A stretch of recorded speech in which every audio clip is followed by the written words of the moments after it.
8 साल का लंबा इंतजार खत्म हो रहा है और प्रधानमंत्री नरेंद्र मोदी का स्वीडन दौरा भारत की कूटनीतिक और आर्थिक दिशा को बदलने वाला साबित होने जा रहा है। 17 मई को हो रही ये यात्रा सिर्फ एक औपचारिक दौरा नहीं है, बल्कि ट्रेड, टेक्नोलॉजी और डिफेंस के क्षेत्र में बेहद चौंकाने वाली और बड़ी डील्स की मजबूत बुनियाद रख रही है। आखिरी बार प्रधानमंत्री नरेंद्र मोदी 2018 में यहाँ आए, लेकिन इस बार का एजेंडा बिल्कुल अलग और रणनीतिक रूप से कहीं अधिक आक्रामक।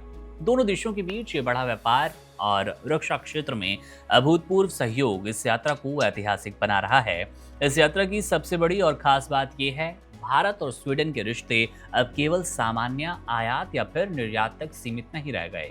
दोनों देशों के बीच द्विपक्षीय व्यापार साल 2025 तक रिकॉर्ड 7.75 अरब डॉलर के आंकड़े को अब छू चुका है।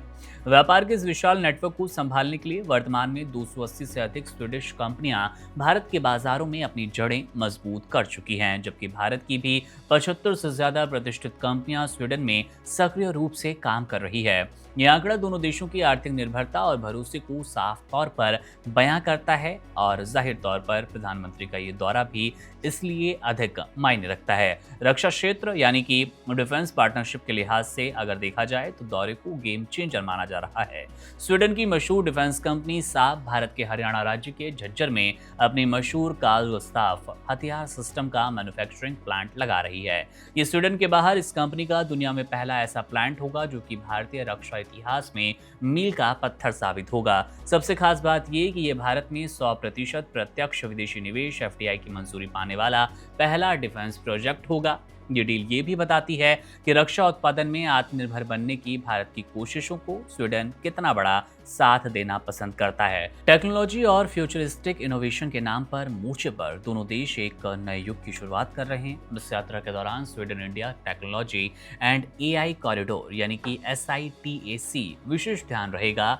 इस पर विशेष महत्व रखने वाली है ये यात्रा। इसके तहत दोनों देश मिलकर 6G network, quantum computing, advance health care और लाइफ साइंसेज जैसे आधुनिक और संवेदनशील क्षेत्रों में मिलकर रिसर्च और डेवलपमेंट करेंगे। इसके साथ ही जलवायु परिवर्तन से निपटने के लिए लेड IT पहल के माध्यम से दोनों देश भारी उद्योग में कार्बन उत्सर्जन को कम करने के लिए वैश्विक मिशन पर एक साथ काम कर रहे हैं। राजनीतिक और कूटनीतिक स्तर पर PM मोदी स्वीडन के प्रधानमंत्री उल्फ क्रिस्टर्सन के साथ बेहद महत्वपूर्ण द्विपक्षीय वार्ता करेंगे और इसके अलावा वे European round table for industry कार्यक्रम में मुख्य अतिथि के रूप में शामिल भी होंगे, जहां यूरोप की सबसे बड़ी कंपनियों के CEO मौजूद रहेंगे और इस मंच पर उनके साथ यूरोपीय आयोग की अध्यक्षता उर्सुला वॉन डर लेयन के संबोधन से होगी। उम्मीद यही की जा रही है, जो कि भारत की ग्लोबल आर्थिक साख को दर्शाता नजर आ रहा है। स्वीडन में रहने वाले लगभग 90,000 भारतीय मूल के लोग इस पूरी साझेदारी में टैलेंट के सबसे मजबूत स्तंभ के रूप में उभर रहे हैं, जो कि ट्रेड और टेक्नोलॉजी के साथ मिलकर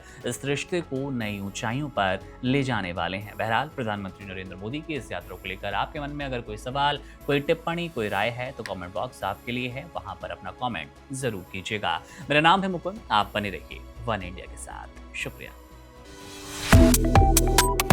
Subscribe to One India and never miss an update. Download the One India app now.